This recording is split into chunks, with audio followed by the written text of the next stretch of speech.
Well, day 15, I had another ceremony last night, my fifth one here. And one thing I've noticed a lot of times in ceremony is my brain tends to wander, and sometimes it wanders into a pretty dark place. And once I get there, it's really hard for me to get out. Uh, Negative thoughts, thoughts that are scary, thoughts that are sometimes erotic, sometimes very distracting. Once that chain starts unraveling, it's very hard to shift my focus back to the medicine, to the songs, to just being in the present space.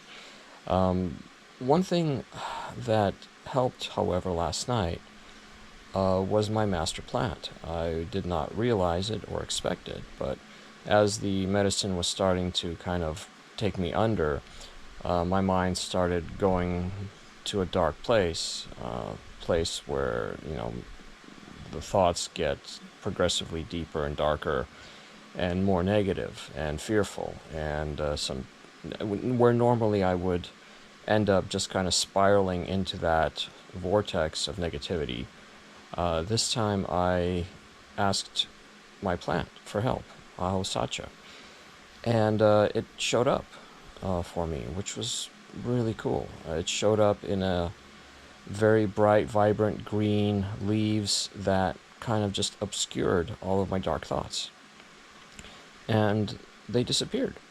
And I was able to regain my center, regain my composure, uh, kind of immerse myself in the space and in the music, in the singing of the maestra.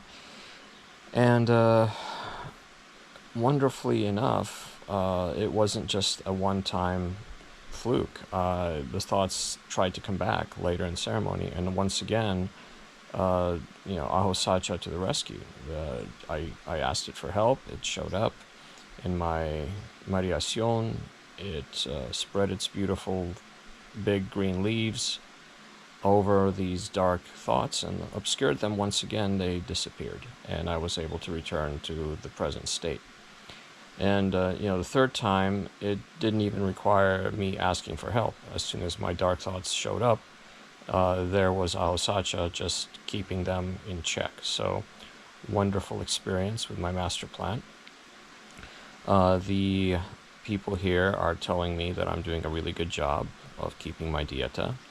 They said, a lot of people have a hard time with just giving the plant space because the brain tends to want to be occupied. So they'll walk around, they'll do stuff, they'll do a lot of reading, they'll chit chat, and unfortunately, that makes it very hard for the plant to grow. But I've been very isolated and avoiding contact, eating very little, and all of that has given the plant plenty of room and plenty of space, and also drinking lots of water to water the plant.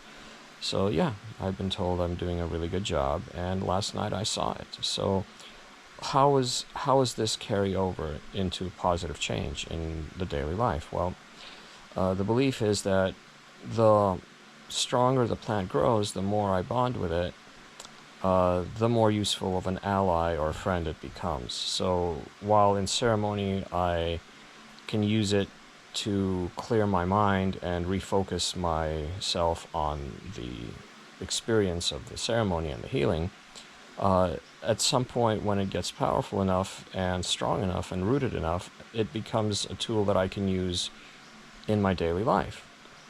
If I catch myself spiraling into thoughts of negativity or fear or anxiety, I should be able to call upon the master plant to come and help clear away the darkness and the gloom and refocus me on what I need to be doing and what I need to be thinking. So, very, very interesting.